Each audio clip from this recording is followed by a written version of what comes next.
Hello everyone, thanks for coming back to my channel. In today's video, I'm going to be doing an oil change on my mother's 2017 X1 S-Drive 28i. This is her daily driver, and every 4,000 to 5,000 miles I like to put new fresh oil in it and savor the appointment and the trip to the dealership, as it is fairly simple, as you'll see in this video. With some basic tools, you can get this oil change done in about half an hour, so I highly recommend that you could do it yourself and save yourself some time and money. But without further ado, I'm going to get right into the process and show you what you need and what to do to get this change done. So before I get right into it, I'm going to show you what I use for the oil change. I like to go with FCP Euro. They offer a really good kit to do the oil change on this car. So if you go on the website and type in your VIN or the make model of the vehicle, they'll point you in the right direction of what to use. The car recommends 0W20, however, I do go with 530, but you can make your own decisions based on your own research. So this whole kit I get from FCP, and it comes with 6 quarts or 6 liters of oil, and I like to go with liquid moly, and then it also comes with my oil filter, as well as all the gaskets and the copper crush washer. So this is everything you'll need product-wise, and then when you're done, you can actually return the old used oil to FCP Euro and get a store credit, which pretty much makes it very affordable next time you want to do an oil change. So I highly recommend FCP. They have really good programs, and it's very simple to get everything you need for this service. So this is what I'm going to be using, but feel free to do your own research and pick out whatever oil and filter you want to use, and then you'll just have to use some basic tools to get the oil change done. So now that I have all the supplies that I need, the first thing I'm going to do is drive the car into these low profile ramps. This will just make it easier for me to get clearance underneath the car to do the oil change.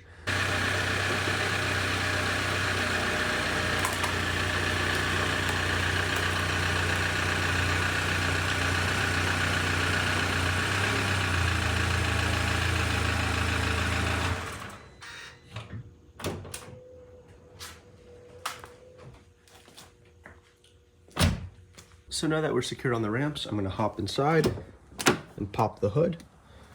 The hood latch is just right under the footwell, and you wanna pull twice, and that will release the hood. You'll hear the classic BMW chime letting you know that the engine compartment is hot or open. And now you have access to your motor. So there is no dipstick like a traditional car. Most German cars, especially modern ones, don't have dipsticks, but I am going to go ahead and just release the oil cap. This could be a little tight. There you go. And I'm just gonna set it right on top to let some air flow when I drain the oil. But as for now, you have nothing else to do up here. So I just crack that open a little bit to help the flow. And I'm gonna head under and release the oil as well as the oil filter. Some BMWs have the oil filter on top, but in this case, everything's on the bottom. So I'm gonna head under with a creeper and show you guys what to do. So now that I'm under the vehicle, you can see we have the access panel for the oil filter with these 2 plastic clips. And a little bit further back, we have the access panel for the oil drain with another 2 clips here. It's a little hard to see, there's salt covered on this car. But I'm gonna take a flathead screwdriver and just turn these about a quarter turn.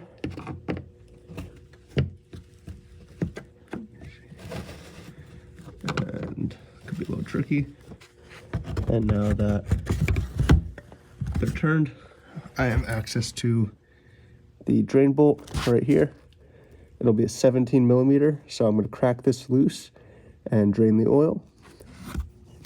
So I apologize if it's difficult to see, but I actually removed the clip on this side for the oil filter, and that'll allow me to tuck this flap underneath the oil filter flap. That way when I drain the oil, this isn't in the way. So I'm going to head under here, crack that 17 millimeter drain bolt into an oil catch pan, and then after that's all drained, I'm going to put the new bolt and washer on and then drain the oil filter.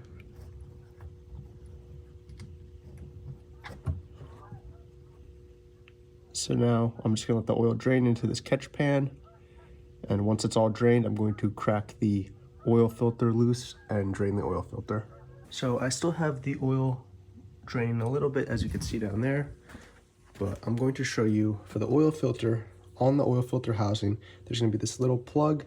You can choose to drain it this way or just to pull out the oil filter, but to make things cleaner, you'll notice this plug on the bottom, and it's a T55.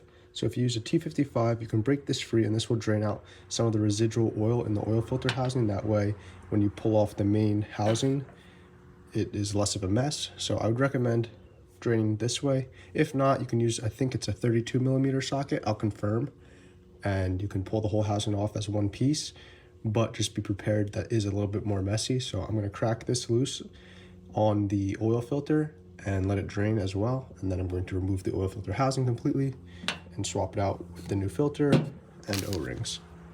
So just about all the oil from the oil pan is done dripping. I replaced the copper washer on the drain bolt, and I'm going to go up and tighten this and torque it to spec. So I'm going to tighten this up, and then I'm going to get to removing the oil filter and then replacing the oil filter. So just going to put this back in and remove the oil filter. So as you can see, I have the drain bolt and new copper washer back in place. One thing to note is you want to make sure you remove the old copper washer. Sometimes these crush washers get stuck to the oil pan, but just make sure you have only one on there when you reinstall. That way you don't create a double gasket and have a potential leak.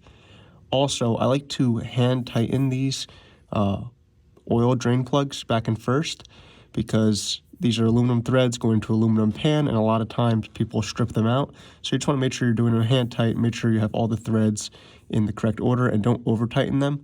So now that I have it hand tight, I'm going to torque it to spec, clean this up, and then I'll be done with the oil pan side of things, and I'm going to head on to draining the oil filter.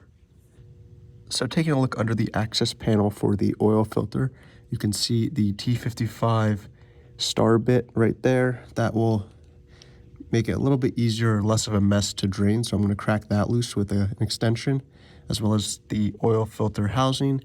So I'm going to get right to it. Just crack these loose. It's going to be a little bit more messy than the oil filter bolt or the oil pan bolt, but just drain this loose. I'm going to set the camera up, drain this, and show you guys what to replace when I have the whole assembly out of the car.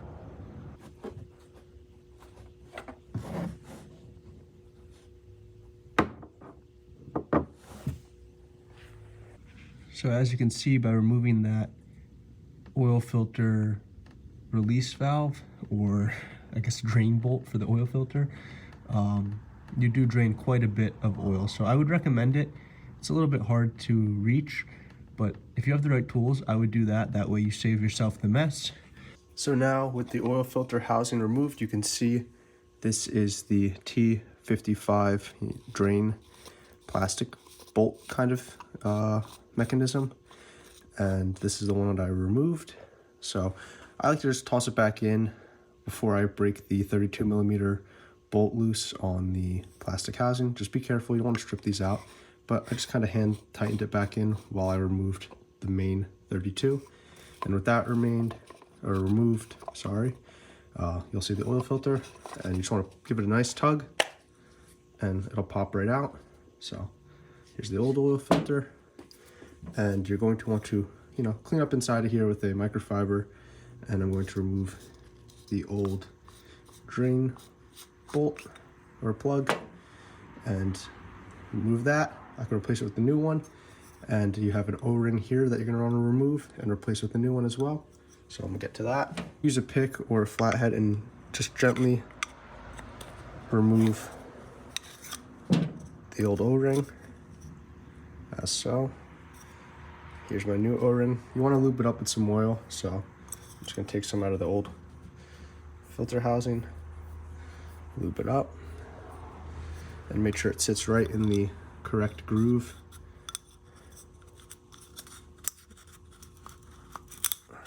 Just be careful not to damage it, and I like to just run my fingers and get it all lubed up. So we'll clean up the inside, and then you want to install the new provided drain plug. I like to tighten this outside of the car, and the torque spec I believe is 5 Newton meters plus 2 Newton meters, so 7 in total.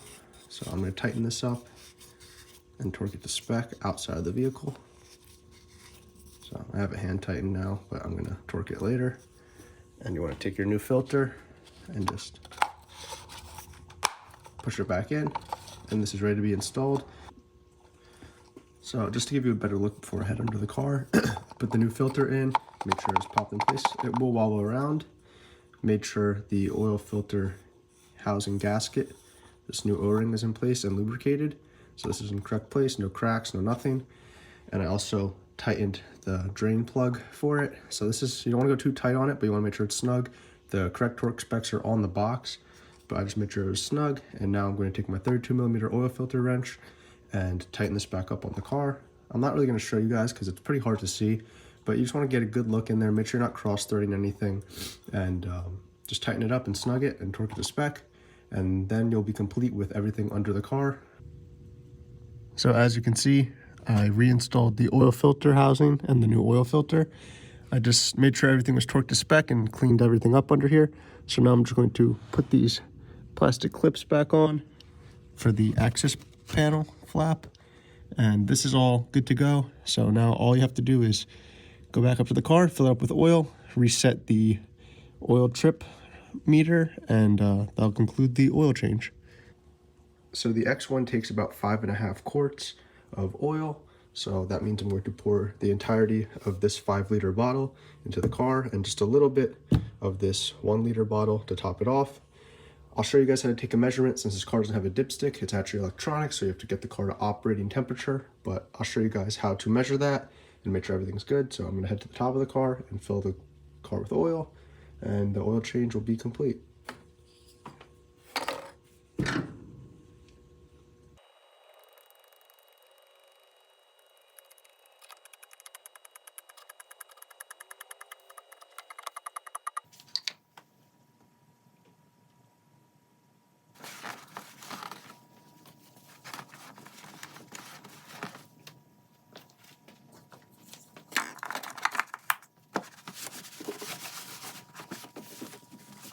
So now, with the oil filled into the car, I'm going to close the hood, let the car off these ramps and on a level surface, and I'll be able to check the oil. So now that we're on level surface, you want to check for leaks and ensure that nothing's leaking out of the car.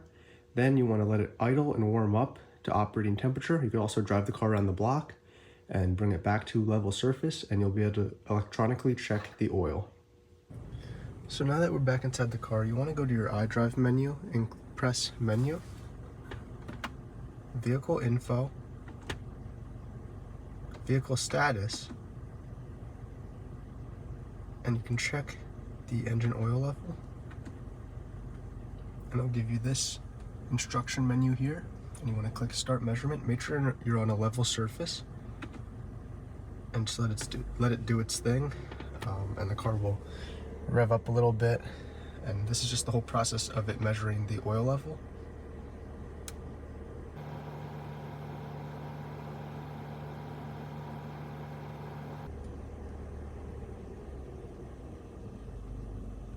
And as you can see, the oil level is perfect. It's at the maximum mark. And if you have anything in the middle, you're all good to go. If you're a little bit on the lower end, you can top it off with some more oil, but in this case, it's perfect. So now that concludes the oil change, and to reset it, I'm going to show you in a second. So now that we see the oil level is measured correctly, I'm going to reset the service light. So you're going to want to make sure the vehicle is off, press the start stop button, and you'll see all the service screens come up. You want to press the BC button on your stock until it's blank, and then you're going to want to hold this button right here.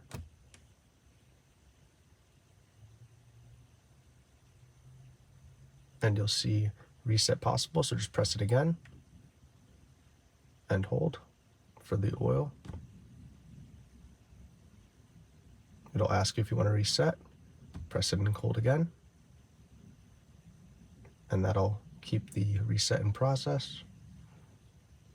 And now the reset was successful, so you can turn the car off, and you successfully completed the oil change. The engine oil level is good, and everything is ready. So with that all complete, the oil change is fully complete. Make sure you don't have any leaks, and you're good to go. So I hope this video was really insightful and taught you guys how to do the oil change by yourself in your own garage. That way you save time and money. If you guys like videos like this, please leave a comment below. If you have any questions or concerns, also leave comments. I'll try to get back to you as soon as possible. But I can't thank you guys enough for watching. Stay tuned for future uploads, and make sure to like, comment, subscribe. I'll see you guys in the next one.